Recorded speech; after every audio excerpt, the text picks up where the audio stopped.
Bonjour ma famille, bonjour mes amis. Nous sommes vendredi 12 janvier, je vous parle depuis Belin.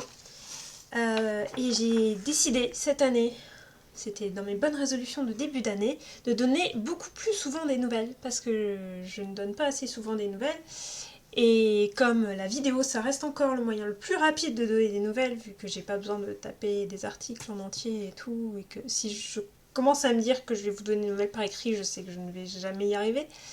Et bien, donc cela suppose que cette année, je vais faire beaucoup plus de vidéos, beaucoup plus régulièrement, pour que vous ayez plus de nouvelles. Voilà, ça reste un vœu pieux de début d'année, mais on va voir, j'espère que ça va marcher. Et comme vous voyez, déjà, on est déjà presque à la moitié du mois de janvier, et je m'y mets à peine, parce que à chaque fois, là j'ai pas le temps, et puis là l'éclairage est tout nul, et puis... ah non là c'est pas possible parce que mes cheveux ils sont horribles, et puis bon bref, donc mes cheveux sont horribles, je suis pas maquillée, l'éclairage est complètement naze, mais je me suis dit tant pis, c'est pas grave.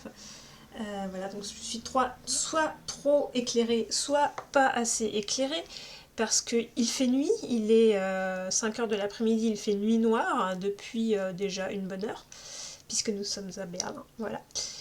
Et ma lampe ici n'éclaire rien du tout, et ma lampe de bureau éclaire beaucoup trop. Voilà, je ne sais pas comment faire. En fait, il faudrait que je filme dans la journée pour avoir une lumière à peu près potable, et je n'ai jamais le temps parce qu'il faudrait que je le fasse le matin avant de partir. Je n'ai jamais le temps le matin avant de partir, évidemment. Ou alors une fois par semaine, mais si je rate le coche, et du coup, voilà. Enfin, c'est à peu près ça qui se passe depuis des mois, depuis que je n'ai pas donné de nouvelles, c'est qu'à chaque fois je me dis « Oh mais non, je vais le faire demain », et puis voilà, je ne le fais jamais. Tout ça pour dire que je vais peut-être pas tout vous raconter aujourd'hui, sinon la vidéo va durer 40 heures. En tout cas, là, ce que je voulais surtout vous donner comme nouvelles, c'était des nouvelles des vacances de Noël. Bon, la plupart d'entre vous m'ont vu pendant les vacances de Noël, donc il y a une partie des vacances de Noël que vous connaissez déjà, mais la plupart d'entre vous ne m'ont pas vu pendant toutes mes vacances de Noël, vu que c'était à peu près impossible, vu qu'on a fait que bouger pendant les vacances de Noël. Donc je voulais vous raconter ça, vous parler un petit peu du travail, vous donner des nouvelles de ce qui se passait, et bien la prochaine fois je pense que je m'attarderai un peu plus sur d'autres aspects. Voilà. Donc dans un premier temps, les vacances de Noël, ça s'est passé comme d'habitude en 4 étapes, même exactement en 5 étapes, puisqu'il y a eu un micro-passage sur Paris à l'aller, et pendant ce micro-passage j'ai récupéré un cochon d'Inde, toute ma famille est au courant. Avant de descendre sur Toulouse avec mon chéri, donc. Sur Toulouse, où déjà dans un premier temps on est allé au théâtre ensemble, on est allé voir Désiré, au théâtre du... je sais plus comment elle s'appelle cette compagnie, je ne sais plus comment s'appelle la compagnie, mais une compagnie super cool qui est à Toulouse. Et j'avais très très envie de pouvoir emmener mon chéri voir un spectacle de cette compagnie-là que ma famille adore et que moi j'ai malheureusement pas très souvent l'occasion de voir. Et pour une fois, ils pouvaient être là. Et bon, on avait la seule représentation à laquelle on pouvait aller, c'était Désiré. C'est pas leur meilleure pièce, ça je suis d'accord, clairement pas. Par contre, j'avais pas un très bon souvenir de la pièce, j'avais pas regardé ce que c'était justement pour garder un petit peu la surprise, même si je connaissais déjà, mais ça faisait un moment que je l'avais vue. Et franchement, je me rappelais pas que cette pièce était aussi drôle. Donc je pense que même si c'est pas leur meilleure pièce, quelque part ils ont vraiment très bien réussi, parce que sans doute que c'était pas aussi hilarant dans les films que j'ai pu voir, donc dans la version originale de Sacha Guitry et dans la version qui a été faite plus tard par je sais plus qui, je me rappelle plus très bien, mais je sais que j'avais bien aimé. Et que c'était d'ailleurs cette pièce-là qui m'avait fait découvrir Sacha Guitry. Et après, je m'étais mis à regarder un petit peu toute Sacha Guitry, parce que j'avais beaucoup aimé Désiré. Donc, bon, c'est bien. Même si c'est pas ma préférée, c'est quand même, elle est quand même bien. Et je pense que si c'est pas leur meilleure, je pense, à mon avis, que c'est beaucoup dû au fait que c'est difficile de faire du Sacha Guitry quand on n'est pas Sacha Guitry. et que la pièce a vraiment été écrite pour lui. Donc tout le rôle du personnage principal, donc cette espèce de... Enfin cette espèce de... Ce valet de maître... Enfin, c'est quoi, il est valet de chambre, maître d'hôtel, enfin, voilà, il fait partie de la maisonnée, un homme qui fait partie de la maisonnée chez des bourgeois, qui a une tchatche incroyable, mais cette tchatche-là, elle marche quand on est Sacha Guitry, et je crois que j'y croyais pas trop chez l'acteur qui a repris le rôle, parce que, quelque part, bah, c'est bien qu'il n'ait pas essayé d'imiter Sacha Guitry, parce qu'il n'aurait pas pu être un meilleur Sacha Guitry que Sacha Guitry, donc c'est bien qu'il ait essayé de trouver son ton à lui, mais son ton à lui, bah, il est moins bien que le ton très très particulier de Sacha Guitry, qui est vraiment fait pour ça. Et donc du coup, il est censé être... Enfin, Sacha Guitry, il laisse pas les autres parler, en fait. Voilà, c'est ça. Il est sur scène, bah, il occupe tellement l'espace sonore avec son discours que les autres ne peuvent pas parler. Et du coup, bah, les dialogues sont pas très intéressants en soi parce que justement les autres n'arrivent pas à donner la réplique à Sacha Guitry parce qu'ils leur laissent pas donner la réplique parce qu'ils parlent tout le temps. Et du coup, là, dans cette optique-là, on comprenait pas trop pourquoi les autres ne lui répondaient pas. Voilà, je crois que c'est un petit peu ça qui m'a dérangé dans la pièce. Parce que justement, il avait pas le... Enfin, je voyais un petit peu pourquoi ça marchait très bien quand c'est Sacha Guitry qui le dit. Parce qu'il bouffe un petit peu tout le monde. Et qu'on peut pas en placer une quand Sacha Guitry est en train de se lancer dans un monologue. Alors que là, pour le coup, on comprenait pas très bien enfin surtout la scène finale, pourquoi est-ce que la fille lui répond pas et elle est pas un peu plus, je sais pas, c'est une femme forte quand même, elle a pas l'air d'être spécialement timide ou quoi que ce soit, donc pourquoi est-ce qu'elle ne lui parle pas? Voilà, et ça je trouve qu'ils ont pas trop réussi à le rendre crédible. Donc je pense que, effectivement, c'est difficile de jouer du Sacha Guitry de ce point de vue-là. Et que c'est pas une pièce de répertoire, c'est du Sacha Guitry. Du Sacha Guitry, c'est fait pour Sacha Guitry par Sacha Guitry. Ouais, bref. Ma mini ma mini critique express de cette pièce, que j'ai beaucoup aimé, hein, d'autre part. Si vous ne l'avez pas vu et que vous êtes à Toulouse, allez-y, c'est très très bien. Allez voir tout de cette compagnie, de toute façon ils sont géniaux. D'une manière générale. Une fois que... Voilà, donc ça a été juste avant Noël. Après il y a eu Noël, donc avec le fameux jeu de Noël, comme tous les ans, cette année le jeu de Noël, ce n'était pas de préparer un plat, comme ces dernières années, c'était de s'offrir des cadeaux, donc c'était un peu ce qu'on appelle un Secret Santa, un truc où on a tiré une personne au sort, il faut lui faire un cadeau, et nous on rajoute en plus un petit peu des trucs en plus pour que ce soit encore plus difficile, mais un peu plus rigolo aussi. C'est-à-dire qu'on a des thèmes, toujours des thématiques particulières, donc si j'offre un cadeau à telle personne, je vais devoir faire un cadeau dans le thème qui correspond à cette personne-là, et après je dois faire deviner à la personne son cadeau. Donc tous les cadeaux après sont posés sur la table, on les fait passer, il y a des indices dessus, et chacun doit essayer de deviner quel est son propre cadeau. Donc c'est tout.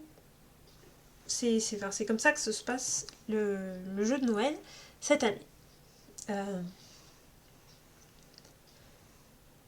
Donc c'était très rigolo, on s'est bien amusé. Il y a eu 2 jeux de Noël, puisqu'on en a eu un le 24, un le 25, vu qu'il n'y a pas les mêmes personnes qui sont présentes de la famille à l'une et l'autre date. Et voilà, c'était très cool. Et c'est pour ça que je devais récupérer un cochon d'Inde, vu que j'avais tiré mon neveu qui souhaitait un cochon d'Inde. Et voilà, je voulais lui faire ce cadeau. Donc j'ai récupéré un pauvre petit cochon d'Inde apeuré à Paris, que j'ai descendu sur Toulouse. Et autant que je sache, le cochon d'Inde va bien. Se fait petit à petit à sa nouvelle maison. Même si c'est pas encore complètement parfait, mais bon, ça, on s'en doute. En tout cas, c'est pas catastrophique. Voilà.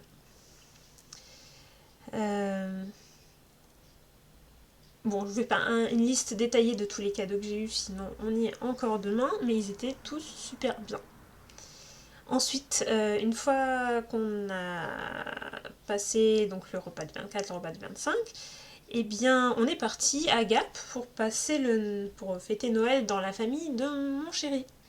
On s'était déjà offert les cadeaux, en fait, juste la soirée express que j'avais passée à Paris, parce que la petite sœur ne pouvait pas être là, donc on s'était offert les cadeaux là, mais il m'en manquait certains que j'ai dû récupérer à Toulouse, donc du coup j'ai quand même offert des cadeaux après coup. Enfin, c'était très compliqué.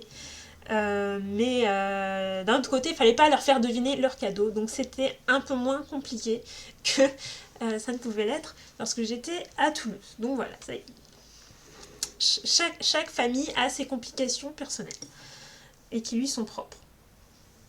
À Gap, c'était très chouette. J'ai l'impression qu'on est vraiment passé en coup de vent, on a vraiment pu passer qu'une journée. Puis un petit bout de la soirée d'une journée et le petit bout de la matinée d'une autre, mais c'est tout. On a joué à des jeux, bon, c'était très bien.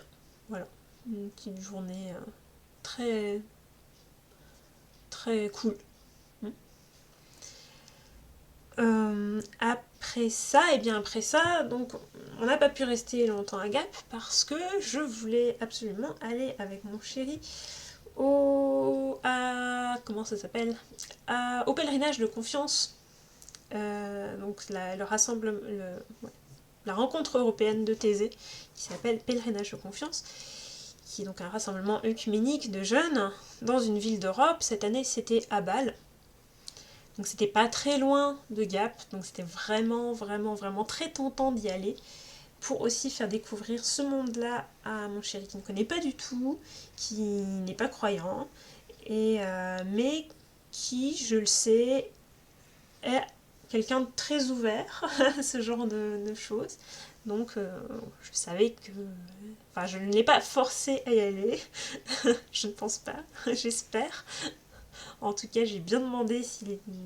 J'ai insisté qu'il n'avait été absolument pas forcé d'y aller. J'espère qu'il ne s'est pas senti obligé d'y aller et qu'il y allait avec plaisir. En tout cas, j'ai eu l'impression que ça lui a plu.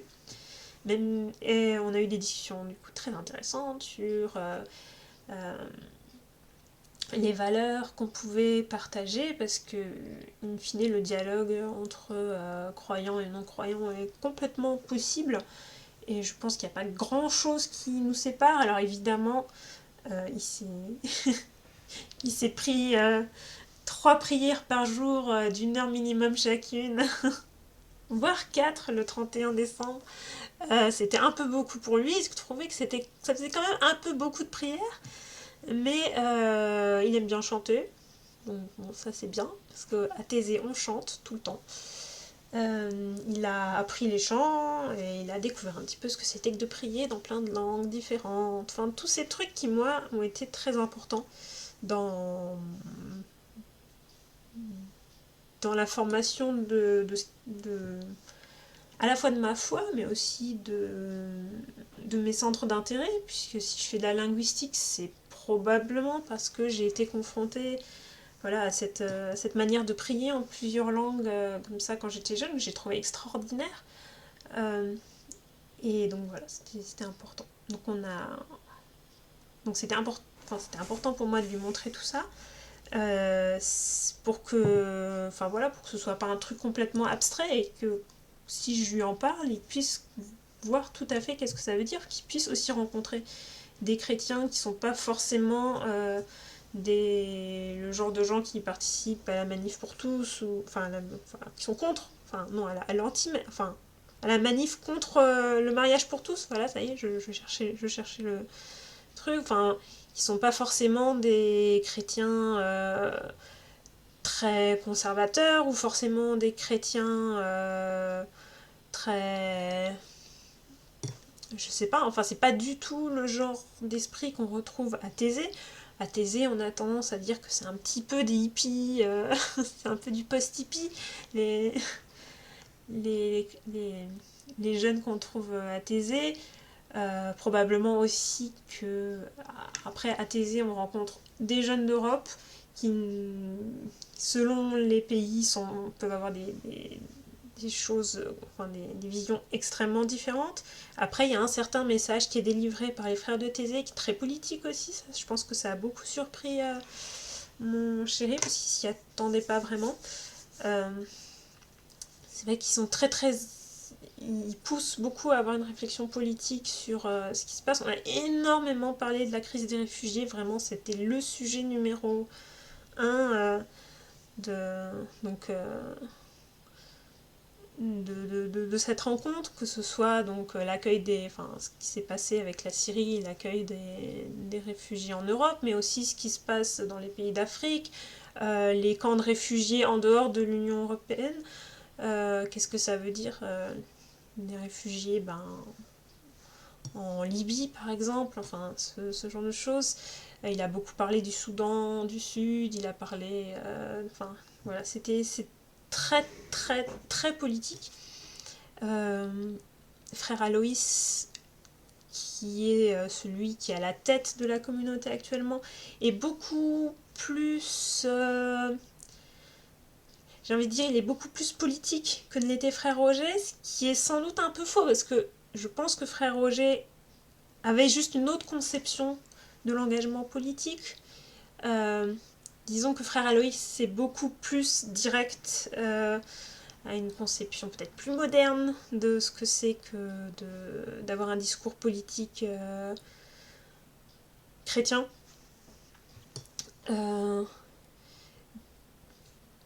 Où l'intérêt, ce n'est pas de pousser les jeunes à avoir un certain engagement politique qui va dans une certaine direction. Je pense que les frères de Thésée attachent beaucoup d'importance au fait de laisser, évidemment, de ne pas user de leur influence pour pousser les jeunes à se placer sur une partie quelconque de l'échiquier politique, mais ce qui est important, c'est d'avoir conscience des problématiques, d'agir pour ce qui nous semble être juste, et de placer le message chrétien au centre de notre réflexion politique. Voilà. Alors ça peut, pour certaines personnes, il y a eu des discussions un petit peu où on sentait qu'on n'avait pas tout à fait les mêmes convictions à l'intérieur de notre groupe de partage le matin. On avait politiquement, disons, pas exactement les mêmes convictions, mais on arrivait à être à peu près d'accord sur les valeurs à la base. Après, sur ce que ça voulait dire dans la mise en pratique, là, tout de suite, il y avait des divergences, mais on était d'accord sur la base. Ce qui est déjà pas mal. Voilà. Bon, c'était Basel. C'était Bâle, pardon. Basel en anglais, en allemand. Bâle. Ville très très intéressante, d'autre part, parce qu'elle se trouve vraiment exactement... Enfin, elle est en Suisse, mais vraiment exactement à cheval sur la frontière allemande et la frontière française. Donc c'est une ville qui est très... qui est quasiment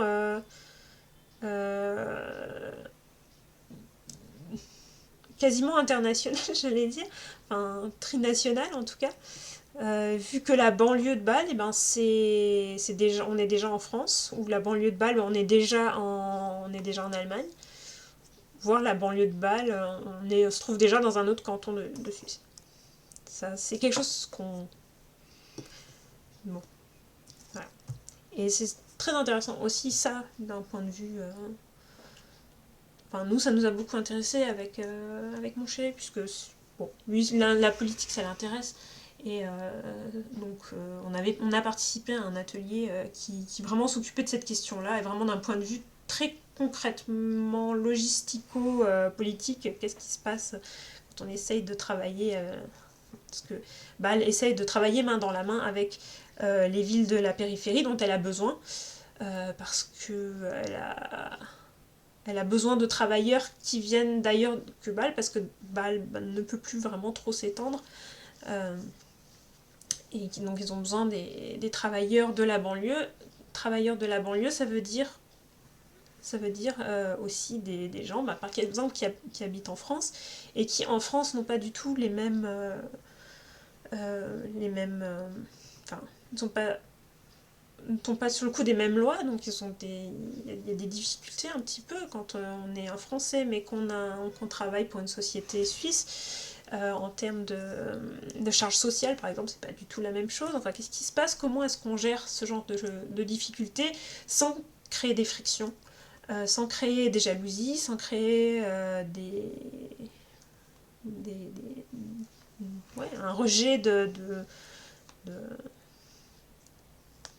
des autres sans que les uns pointent les autres du doigt en disant ah ouais, vous venez nous voler notre travail, ah ouais, mais vous profitez de je sais pas quoi. Enfin, vous pouvez imaginer toutes les difficultés qui se posent d'un point de vue purement logistique, je dirais logistique du point de vue d'un maire par exemple, ou de gens qui dirigent ce genre de ville et qui essayent de travailler main dans la main. Voilà. Bon, en tout cas, c'est ce qu'ils disaient, hein, mais ça avait l'air de plutôt bien marcher. Donc très intéressant comme position. La ville en elle-même est très riche. C'est la ville qui a le plus haut PIB par habitant de Suisse et probablement une des premières d'Europe. Voilà, ça se voit un peu. C'est intéressant parce que les gens, enfin, d'un point de vue langagier aussi, c'est très intéressant parce que les gens parlent. Tout est écrit en allemand, mais les gens ne parlent pas allemand, ils parlent suisse-allemand, ce qui n'est pas exactement de l'allemand. C'est un peu perturbant parce que moi, quand je marchais dans la rue, j'avais l'impression d'être en Allemagne. Et quand les gens me parlaient, je ne comprenais absolument rien. Même si quand je leur parlais, en général, les gens on arrivait à communiquer assez bien, parce qu'ils faisaient un effort pour parler un petit peu allemand standard, et moi j'essayais de passer outre l'accent, et bon, en général on arrivait assez bien à communiquer. Les gens d'une manière générale parlent aussi très bien français, parce qu'on est juste à la frontière, qu'il y a des tas, enfin ils apprennent le français à l'école et tout et tout. Enfin c'est un mix très intéressant. Euh, Voilà. Bon. Il y aurait des tas de trucs d'autres à raconter sur Bâle. C'était vraiment très très chouette. Très très chouette. Je sais pas si je vais faire beaucoup d'autres rencontres européennes. Déjà parce que je commence à arriver à l'âge limite. Et d'autre part parce que je commence à être vieille. Je sais plus si j'ai autant d'appétit qu'avant à partir sac au dos dans un endroit que je connais pas pour une rencontre de jeunes comme ça. J'ai adoré, j'étais vraiment très contente de pouvoir le faire au moins une fois avec mon chéri, pouvoir lui montrer. C'était vraiment très important pour moi. Maintenant qu'on l'a fait une fois, je sais pas si je vais le refaire. Probablement pas sous cette forme-là. Ce que je me dis, ce que j'aime toujours autant, c'est vraiment l'offre spirituelle qu'il y a. Après l'aventure un peu de se retrouver avec des gens qu'on connaît pas et tout ça, je suis peut-être moins. Voilà, j'en ai fait pas mal. C'est très fatigant. J'ai plus beaucoup de vacances, donc je peux pas me permettre d'avoir une semaine après pour récupérer de l'épuisement que ça représente, de pas beaucoup dormir, de coucher dans des conditions plus ou moins bonnes, tout ça. Euh, Après, peut-être que j'irai là où se trouve une rencontre européenne et que je participerai aux prières et que j'irai aux ateliers sans être chez l'habitant et tout ça. Voilà, une forme un petit peu différente de vivre la rencontre. Ou alors on fera d'autres choses. Je ne sais pas. Je n'ai pas encore tout à fait décidé. Je sais que ma cousine a très envie, enfin est très motivée pour aller à la prochaine rencontre qui se trouve à Madrid. Pourquoi pas l'accompagner, donc faire un truc cette fois avec des enfants, donc dans un cadre complètement différent. On ira sans doute pas chez l'habitant. On verra, on verra. Je ne, je ne m'engage à rien pour le moment. Je regarde comment se passe l'année, comment est-ce que Enfin, voilà, d'ici à ce qu'on en soit à planifier le Noël prochain, on en discutera. J'ai envie de passer Noël avec mon copain, il a peut-être pas envie de retourner refaire une rencontre européenne directe l'an prochain, on verra. Après Bâle, en tout cas, on est rentré directement à Paris, donc... Ah non, qu'est-ce que je raconte? On n'est pas rentré directement à Paris, on est passé voir un ami, à qui je fais coucou d'ailleurs, parce qu'il traîne des fois sur le site, même si le site ne donne pas souvent des nouvelles, mais il n'y a pas longtemps il a laissé un commentaire, donc ça veut dire qu'il regarde toujours ce qui se passe, et ça me fait très plaisir. Donc on est allé voir Raccoon avec sa femme et son bébé, et son bientôt deuxième bébé, qui était dans le ventre de la maman pour le moment. Ça m'a fait très plaisir de le revoir. C'était un petit moment vraiment détente, on était crevés après Bâle, on a beaucoup dormi. On a profité du bon lit qui nous a été offert, mais on a aussi passé du temps avec eux, on a joué à des jeux, on a visité une chocolaterie, tout ça. Oh, c'était très chouette.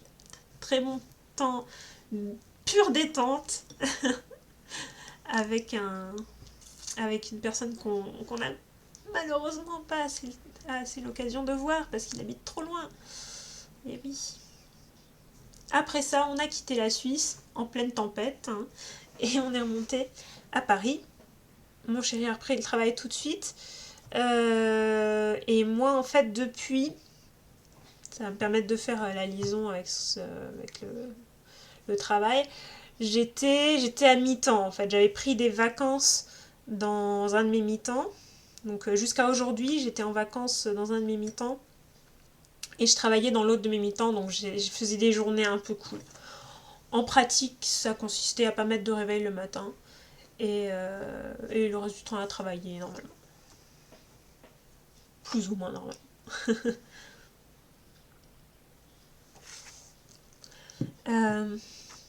Voilà. Aujourd'hui, c'était ma première journée donc où j'étais de temps plein, de retour à ces demi-vacances.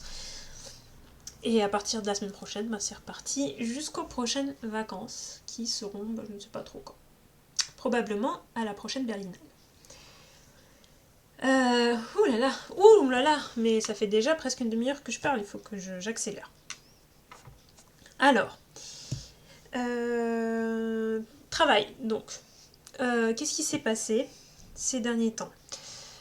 Alors là, soit je vous fais très très court, ouais ça va, tout va bien, c'est cool, mais bon à ce moment-là on a fini en 2 minutes, même pas, en 30 secondes.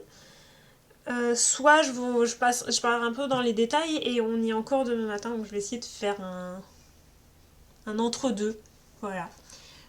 Déjà de vous donner des nouvelles de mon projet de recherche, donc qui n'est pas ma thèse, même si c'est le même sujet que ma thèse. C'est un peu compliqué, je sais, même moi j'ai un peu du mal à faire la part des choses. Parce que ma thèse, bon il s'est rien passé, voilà, très court, je n'ai absolument pas avancé dans ma thèse, mais bon, comme le travail que je fais pour le projet de recherche est thématiquement exactement le même que celui que je fais pour ma thèse avance si on veut, c'est juste que concrètement l'objet thèse, je suis pas en train de l'écrire. Voilà. Encore que, on sait pas. Peut-être qu'il y a un des trucs qui servait à rien qui du coup va se retrouver dans ma thèse. On verra. Bon, en tout cas, du point de vue du projet de recherche, on commence à arriver à la phase où il faut qu'on demande une prolongation du projet de recherche. Puisque théoriquement, là, mon contrat, je sais pas quand est-ce qu'il finit, mais il finit vers courant 2019. Et le but, ce serait de le rallonger d'encore 3 ans. Parce qu'on est loin d'avoir terminé, mais il faut quand même montrer que on n'a pas chômé pendant ces 3 ans, donc il faut faire un état des lieux de tout ce qu'on a fait pendant 3 ans, expliquer pourquoi est-ce qu'on a besoin encore de 3 ans, obtenir l'accord, obtenir les sous. Voilà, donc là, on approche du moment où il va falloir sérieusement préparer cette demande de prolongation.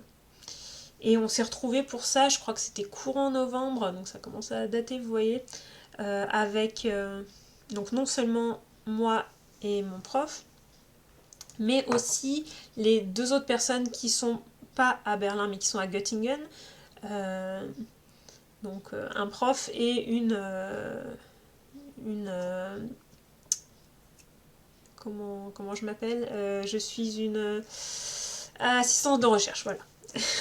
Pardon, j'ai toujours les trucs qui me viennent en allemand, c'est pour ça. Je sais ce que je suis, mais je le sais en allemand. Donc une assistante de recherche et un prof qui sont eux à Göttingen et avec qui on travaille ensemble et avec qui on a ensemble ce projet. Et voilà. Donc on s'est retrouvés, on a discuté un petit peu de tout ce qu'on allait faire, de tout. On a discuté aussi pas mal de l'aspect théorique, ce qui était enfin un petit peu. Enfin, qui nous manquait un peu, je pense. Parce que c'est très très très difficile pour nous deux, donc nous deux assistantes de recherche, de réussir à parler aux profs qui sont beaucoup trop occupés. Et nous, bah, on peut essayer de bidouiller des trucs, tout ça, mais in fine, les spécialistes, c'est eux. Et s'ils nous aident pas à... Enfin, on peut... C'est un peu difficile pour nous de construire des analyses qui soient vraiment top sans leur aide. Et malheureusement, avoir leur aide, ça nécessite d'avoir leur temps, et leur temps est très précieux. Voilà. Donc cette fois-ci, on a eu une journée entière où on a pu en discuter, c'était vraiment extraordinaire. On avait très bien préparé cette journée, il faut me dire. Vraiment, on avait vraiment beaucoup bossé pour la préparer. Donc on était assez contents de nous parce que du coup, bah, ça a bien avancé. Et je pense que les profs étaient très contents de nous aussi. Ils étaient très impressionnés parce qu'on avait bien travaillé. Donc voilà, point de vue du projet de recherche. Alors, plus ou moins lié au projet de recherche, plus ou moins lié à ma thèse, enfin, tout ça c'est un grand magma. Il y a toutes les conférences qu'on est en train de préparer. Donc en partie qui ont été discutées pendant cette journée où on s'est retrouvé avec les professeurs. Alors là, il y a 3 grandes dates en ce qui me concerne. Donc il y en a d'autres qui concernent ma collègue de Göttingen, mais moi qui me concerne vraiment directement et très fort, il y a 3 dates là qui arrivent cet été qui me concernent. Alors la première, c'est la conférence à CUNY, la conférence de CUNY, pardon, qui est une conférence en psycholinguistique, et qui est celle à laquelle j'étais allée l'année dernière et qui se passait à Boston. Cette année, ça se passe pas à Boston, mais c'est la même conférence. Voilà, c'est une conférence annuelle, mais qui change d'endroit tous les ans, toujours aux États-Unis. Enfin, il me semble que c'est toujours aux États-Unis. Possiblement au Canada, mais enfin, vous voyez, ça sort pas beaucoup de ces zones de l'Amérique du Nord, quoi. Et à cette conférence, donc ça c'était avant de partir en vacances de Noël, on avait soumis, on est beaucoup à avoir travaillé sur une série d'expériences. Un peu compliqué de vous expliquer sur quoi portent les expériences. C'est toujours plus ou moins les mêmes choses que ce que je fais. C'est sur don, c'est sur les syntagments d'eux, donc la maison de Thomas, le livre de Zola, enfin vous savez, ces trucs en deux, qui sont un petit peu le seul truc sur lequel j'ai l'impression de travailler. J'ai l'impression que ça fait 3 ans que je travaille là-dessus, alors que je suis censée travailler sur les relatives en général, et j'ai l'impression que je reste tellement il y a de choses à dire que je reste bloquée sur ces petites sur ce micro détail des relatives. Donc ce qui concerne les compléments du nom en deux. Donc, en gros, ça porte là-dessus français-anglais. On vient juste aujourd'hui d'avoir la réponse. On est pris, mais on n'est pas pris pour une présentation à l'oral, on est pris pour un poster. Ça a un peu déçu les autres personnes avec qui je travaille, je pense qu'ils s'attendaient clairement à mieux. On a eu des remarques qui sont un petit peu étranges, enfin, parce que vous avez toujours des commentateurs, donc des personnes à qui on a confié votre votre demande, votre proposition, qui l'ont lu indépendamment les uns des autres, qui font des remarques et qui disent s'ils pensent que c'est pertinent ou pas pertinent, et selon la note qu'ils donnent, et ben on est pris à la conférence ou on n'est pas pris à la conférence. Donc nous on était pris à la conférence, mais on n'était pas assez haut, on n'avait pas une note assez haute, si vous voulez, pour arriver à la crème de la crème, et la crème de la crème, c'est les présentations à l'oral. Alors que les présentations posters, bon, c'est beaucoup plus court, elles se passent tout en même temps, il faut faire un truc beaucoup plus rapide et beaucoup plus percutant, enfin bref. Vous savez, normalement, j'ai fait plusieurs posters déjà, donc vous commencez à savoir un petit peu ce que c'est, j'espère. Sinon, bah, je vous réexpliquerai, dites-le moi, je vous réexpliquerai. Donc ça c'est pour la conférence de CUNY. Donc a priori, voilà, on est pris, ça c'est sûr. Par contre, bon, c'est juste pour un poster. Alors je suis vraiment en train de me tâter pour savoir si je vais y aller, parce que ça fait quand même un gros voyage. Les dates sont très proches d'autres conférences, ça me fait beaucoup prendre l'avion, beaucoup dépenser de sous. Je sais pas. Franchement, je vais en discuter avec ma prof et je vais voir est-ce que ça vaut vraiment le coup que j'y aille cette année ou pas. Donc à voir. La deuxième conférence importante, donc ça j'ai préparé ma proposition pendant les vacances de Noël. C'était malheureusement, on avait un délai qui était posé le 2 janvier et comme bah, on avait été occupé à d'autres choses avant, bah, il s'est trouvé qu'on a beaucoup dû finir de la préparation pendant les vacances de Noël, ce qui était très désagréable, vous l'imaginez bien.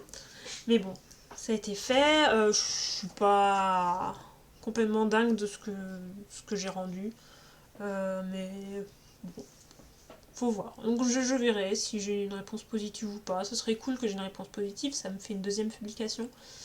Cette fois-ci, c'est le congrès... Congrès mondial de linguistique française ou conférence mondiale de linguistique française ou... je sais plus. Bon bref, un truc comme ça quoi. C'était celle où il y a 2 ans j'étais allée à Tours. Et cette année ça se passe en Belgique.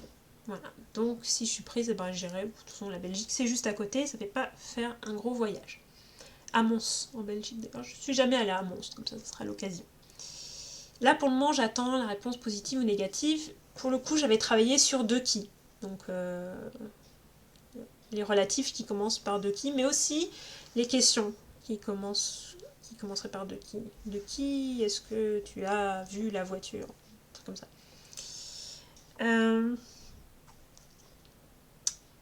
Quoi d'autre? Et troisième donc conférence importante, c'est la conférence HPLG. Donc ça c'est mon framework. J'ai essayé de vous expliquer un petit peu ce que c'était. J'étais allée à Singapour, j'étais allée... c'était où l'année dernière? J'étais allée à Lexington l'année dernière dans le Kentucky. J'étais... Bon, c'est une des conférences auxquelles je vais le plus, on va dire, que j'essaye vraiment d'aller tous les ans. Parce que c'est très important. J'étais allée à Varsovie aussi une fois à cette conférence. Bon, et là, cette année, c'est à Tokyo. Ça fait un peu rêver. Malheureusement, les dates sont vraiment complètement pourries.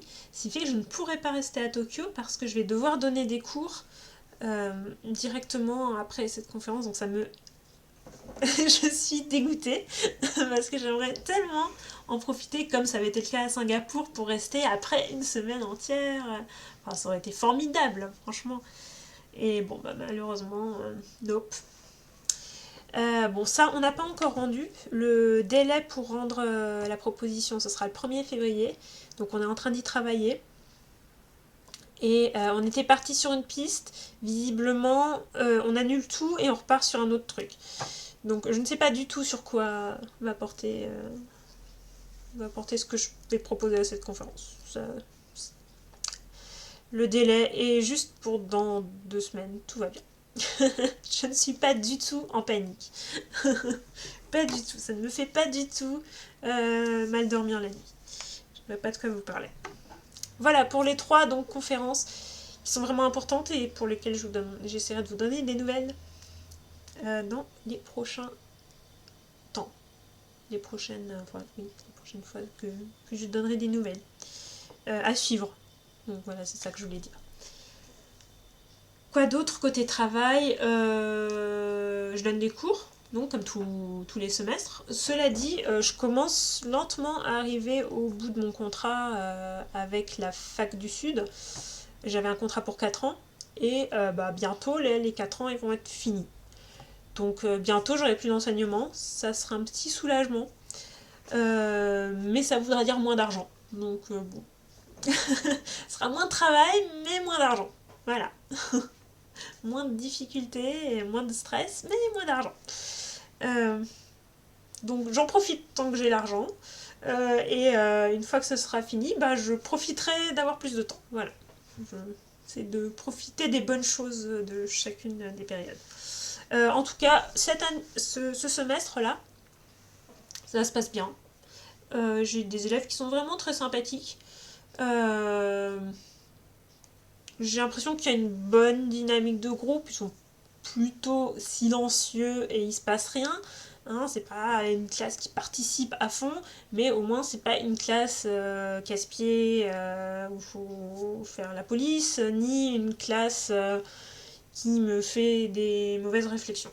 J'ai eu ça qu'un seul semestre d'ailleurs. J'ai une classe où il y avait une dynamique assez mauvaise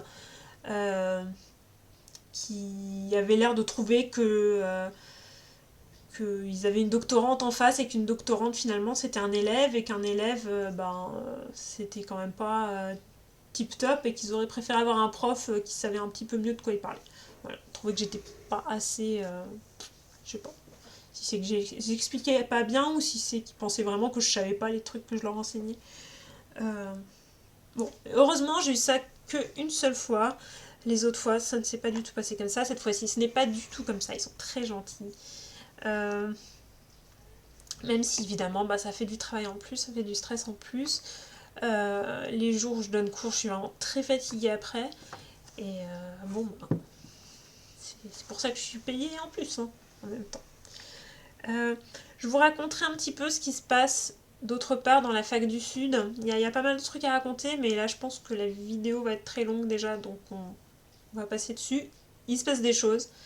C'est un peu compliqué et peut-être que ce sera intéressant de vous en parler. Donc dans une prochaine vidéo, comme j'aurai un peu moins de trucs à raconter, vu que j'aurai un petit... Genre là, il fallait que je raconte toutes mes vacances, il fallait que je raconte tout ce qui s'était passé depuis des mois côté travail. Donc si je suis bien raisonnable et que je vous donne des nouvelles bientôt, la prochaine fois je pourrais vous parler un petit peu plus de ce qui se passe.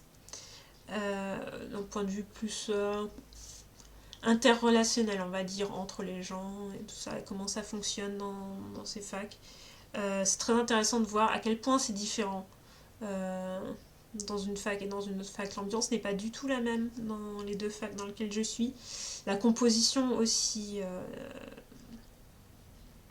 des équipes pédagogiques n'est pas du tout la même. On n'a pas du tout les mêmes sujets, enfin les mêmes spécialités qui ressortent, et je pense que ça a aussi une influence sur le fait que la manière dont les gens fonctionnent les uns avec les autres sont très différents. Bon, voilà, on va laisser ça pour une autre fois, en bonus, si j'ai le temps. Je vous donnerai aussi des nouvelles plus détaillées du sport, vu que là j'ai repris le sport en rentrant de vacances, que j'avais eu aussi une phase en octobre, non, hein, quand le semestre avait commencé pour nous, que j'étais partie de Paris et que j'étais revenue sur Berlin. Et là, en fait, avec une amie, on s'est un petit peu mis d'accord pour faire du sport ensemble et pour se motiver l'une l'autre. Donc du coup, en fait, jusqu'ici, j'étais pas mal. Donc au départ, vous savez, je faisais beaucoup de taekwondo. Puis j'ai la motivation qui a commencé à baisser un peu en taekwondo. Et j'avais aussi un petit peu le problème que le taekwondo, ça travaille beaucoup le bas du corps, les jambes. C'est donner des coups de pied, hein, en gros, le taekwondo, c'est principalement ça. Et que j'avais l'impression, donc avec mes problèmes de dos et avec mes problèmes j'ai l'impression que peut-être que le haut du corps était un peu délaissé, que c'était peut-être une des raisons pour laquelle, c'est pas la seule raison pour laquelle j'ai des problèmes de dos et tout, mais que peut-être qu'il fallait renforcer un petit peu le haut du corps. Du coup, j'ai fait quelque chose que j'avais envie de faire depuis très longtemps. Je suis partie faire de la pole dance. je suis extrêmement mauvaise. Alors vraiment, je suis la pire nullité du pole dance qui ait jamais existé. Mais je m'amuse beaucoup. Voilà, je trouve ça vraiment très fun comme sport. Je fais des tout petits progrès, mais des progrès de fourmi. Je suis vraiment nulle, je n'ai aucune grâce. Et pourtant je suis souple, mais juste la souplesse qu'il faut avoir pour faire du pole dance, je ne l'ai pas. Donc c'est les seuls trucs. Donc il y a des trucs que je sais faire, parce que voilà, je suis assez souple à cause du taekwondo. Mais alors il y a des trucs, je suis une planche en bois, je ne comprends pas. Voilà. C'est une catastrophe le pole dance, mais je m'amuse. Ce qui est l'intérêt principal. J'ai pas l'impression d'avoir beaucoup développé le haut du corps, un petit peu, je pense que j'ai pris un peu de force dans les bras, mais vraiment c'est assez minime malheureusement. Tout ça pour dire, en octobre, ma copine a voulu, était très motivée pour aller en salle de fitness. Vous savez, salle de fitness, c'est des trucs avec des machines, et puis on tire des poids, et enfin, je sais pas, des trucs où on fait zone par zone du corps, travailler les muscles. C'est de la musculation, en gros. Voilà, salle de fitness, c'est une certaine forme de musculation, qui est celle qu'on fait en salle de fitness. Elle était très motivée pour faire ça. Moi, j'étais motivée aussi pour le faire, justement, parce que j'avais l'impression que le pole dance tout seul, ça bossait pas beaucoup le dos et le haut du corps. Du coup, ben, voilà, on est parti là-dessus. Et là, depuis que je suis rentrée des vacances de Noël, je suis en train de me dire que je vais peut-être laisser un peu le pole dance de côté pour un moment et vraiment me concentrer sur aller à la salle de fitness et bien bosser là-dessus. Et une fois que j'aurai l'impression que j'ai un peu pris des forces, et ben je reprendrai le pole dance. Parce que voilà, j'ai l'impression que je suis arrivée un petit peu... Enfin, si je suis si mauvaise, c'est aussi que je suis très faible. Et que malheureusement, bah... Enfin, il faut quand même avoir de la force dans les bras et dans les épaules et pouvoir se tirer comme ça. Et que rien qu'en... Enfin, seulement les cours de pole dance, ça suffit pas à vraiment me donner de la force. Et et si je fais du pole dance et de la salle de fitness, bah, j'ai moins d'énergie pour la salle de fitness et que du coup, bah, j'avance moins bien. Je ne sais pas si vous avez compris quoi que ce soit à ce que j'ai raconté, mais en gros, voilà, je vais faire ça. Après, si ça se trouve, dans 2 semaines, je vais changer d'avis. Et ça n'a d'ailleurs aucune importance, parce que je fais avant tout ça pour m'amuser. Et la salle de fitness avec ma copine, c'est très chouette, parce qu'on rigole comme des baleines. Voilà. Et on essaye un petit peu de faire du sport en même temps. Très bien, j'ai parlé beaucoup trop longtemps. Parce que ça fait beaucoup trop longtemps que je n'ai pas donné de nouvelles. Donc j'espère que c'était pas trop... Enfin, c'était complètement improvisé, donc j'espère que ce n'était pas trop ignoblement désagréable à écouter, mon improvisation sur ces sujets. Sur ce, je vous remercie de m'avoir écouté jusqu'au bout, si vous l'avez fait. J'espère que vous êtes partis entre-temps faire quelque chose d'intéressant. Et je vous dis à la prochaine. Voilà. Et vraiment, je suis très motivée pour donner des nouvelles plus souvent. À la prochaine.